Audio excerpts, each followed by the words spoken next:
અમારી સમ્રાટ સમાચાર ચેનલ સબસ્ક્રાઇબ કરો, લાઈક કરો, કોમેન્ટ કરો અને જોતા રહો પળે પળના દરેક પ્રકારના સમાચારો।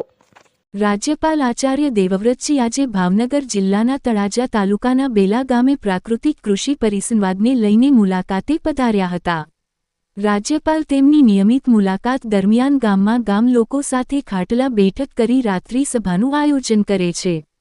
આજે બેલા ગામે રાત્રિ સભાની શરૂઆત થઈ તે પહેલા ગ્રામીણ નારીશક્તિએ ગામોમાં દેવાલયો અને શિવાલયોમાં ગવાતા પૌરાણિક અને પ્રાચીન ભજનોની રમઝટ બોલાવી હતી।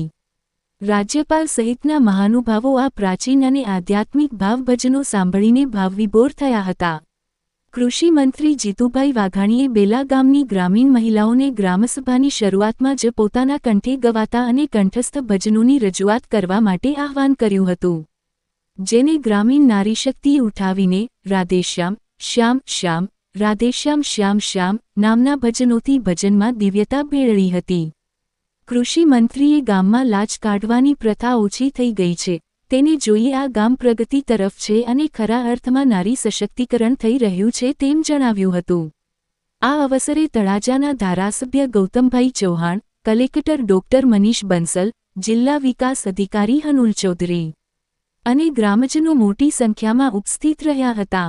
રાજ્યપાલ આચાર્ય દેવવ્રતજીએ બેલા ગામે અનુસૂચિત જાતિ પરિવારના આંગણે દેશી ભોજનનો સ્વાદ માણ્યો હતો।